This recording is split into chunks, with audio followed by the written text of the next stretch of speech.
sebagai anak-anak Allah. Saudara-saudari yang dikasihi Tuhan, apa yang kita bayangkan seandainya kita menjadi anak seorang pejabat tertentu, anak bupati misalnya, anak gubernur, atau bahkan anak presiden. Mungkin kita akan membayangkan soal keamanan yang terjamin. Kita mau kemana saja ada pasukan pengawalnya. Kita membayangkan soal fasilitas lainnya yang juga pasti terjamin. Menginginkan apa saja tampaknya bisa kita peroleh dengan mudah, dikabulkan dengan mudah. Pokoknya tidak akan susah hidup kita, indah, menyenangkan sekali. Tapi dalam sebuah negara yang tertata baik, misalnya kita coba ingat pengalaman pada beberapa waktu yang lalu, ternyata tidak semua keinginan anak presiden itu bisa mudah terwujud.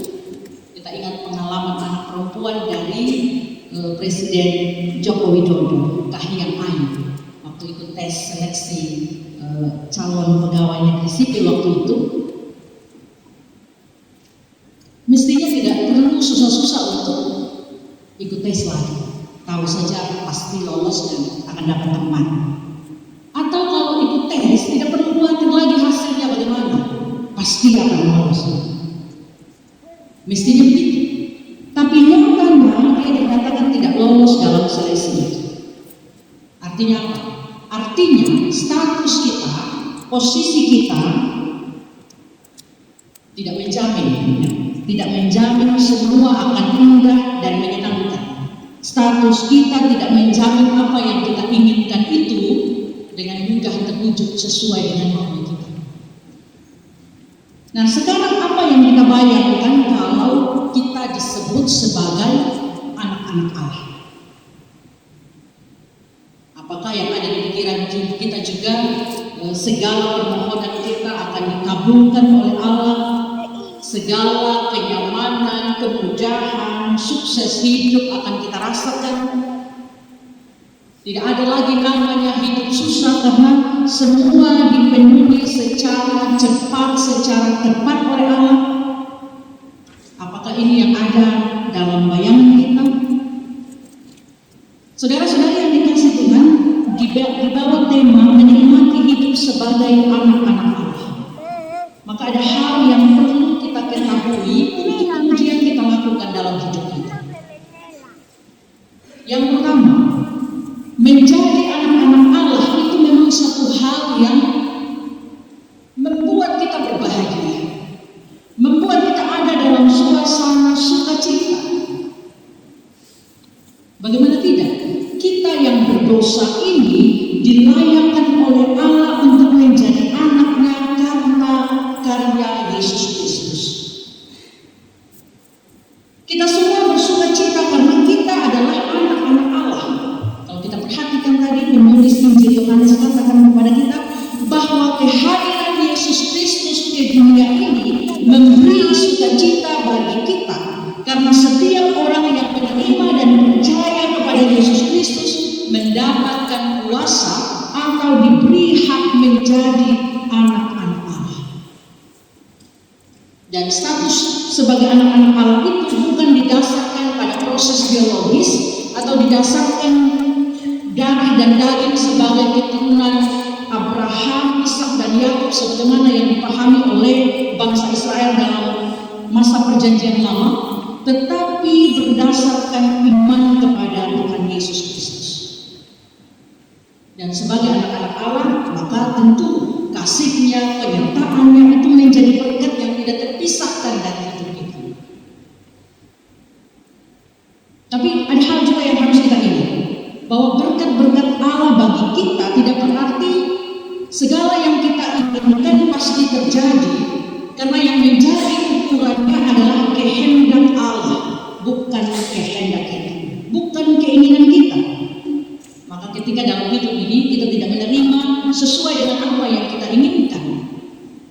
Orang yang benar percaya, yang benar beriman kepada Tuhan, mestinya dia tidak bersungut-sungut. Mestinya dia tidak menyalahkan Tuhan. Mestinya dia tidak hilang sukacita dalam hidup. Karena yang namanya Bapa, Allah itu sebagai Bapa, dia tahu apa yang paling baik untuk kita, anak-anaknya. Yang kedua, menjadi anak-anak Allah itu adalah tanggung jawab. Seorang anak pada dasarnya dia punya tanggung jawab untuk mencerminkan martabat, mencerminkan teladan orang tua mereka. Makanya dalam kehidupan sehari-hari kalau ada anak yang nakal, pertanyaan pertama yang muncul biasanya apa? Sama punya anak itu. Anaknya siapa itu? Lalu pernyataan selanjutnya, oh memang betul sih. Dia punya orang tua juga begitu. Biasanya. Buah jatuh tidak jauh dari pohon. Nah, kalau dikatakan kita sebagai anak-anak Allah, itu berarti kita punya tanggung jawab untuk mencerminkan martabat, mencerminkan kemuliaan Allah dalam kehidupan kita. Lewat apa? Lewat segala hal yang kita lakukan. Mulai dari pikiran kita yang kemudian terwujud lewat kita punya kata-kata, lewat kita punya perbuatan setiap hari. Orang akan melihat dari semua yang kita lakukan dalam hidup, apakah betul kita ini buah yang jatuh tidak jauh dari pohonnya, apakah betul kita ini adalah anak-anak Allah. Tadi dalam petunjuk hidup baru 1 Yohanes 2 ayat 28 sampai pasal 3 ayat 10 menjelaskan hal-hal yang perlu kita lakukan dalam hidup kita sebagai orang-orang yang menikmati hidup sebagai anak-anak Allah. Jadi karena kita punya Bapa yang pengasih, maka tanggung jawab kita sebagai anak-anak harus memperlihatkan hidup yang penuh kasih. Karena Bapa kita adalah pengampun, maka tanggung jawab kita sebagai anak-anaknya adalah melepaskan pengampunan, memberikan pengampunan bagi mereka yang berlukai hati. Karena Bapa kita adalah pemberi berkat, maka tanggung jawab kita sebagai anak-anak adalah juga memberkati kehidupan orang-orang yang memerlukan kita. Karena Bapa kita maha murah, karena Bapa kita peduli, karena Bapa kita menopang yang lemah, menyembuhkan setiap luka, maka kita punya tanggung jawab untuk melanjutkan kasih, melanjutkan kebaikan dari Bapa kita itu kepada orang yang ada di sekitar kita. Jadi menikmati hidup sebagai anak-anak Allah tidak untuk hidup menurut kehendak hati kita, keinginan kita, tapi menurut kehendak hati Tuhan Allah. Hanya dengan demikian maka kita bisa tetap bercahaya di tengah-tengah dunia ini. Kita bersyukur bahwa kita baru melewati perayaan Natal. Kita merayakan Yesus Kristus sudah diutus oleh Allah Bapa di dunia ini. Kehadirannya melayakan kita ada dalam status istimewa di hadapan. Maka mari perhatikan dan lakukan apa yang diperintahkan Tuhan ini kepada kita. Kita melangkah di tahun yang baru ini dengan hidup yang baru, melepaskan semua hal yang tidak berkenan di hadapan Tuhan, dan mari memperlihatkan bahwa benar kita ini adalah anak-anak Allah. Firman Tuhan pada hari ini kiranya memberkati kita semua. Amin.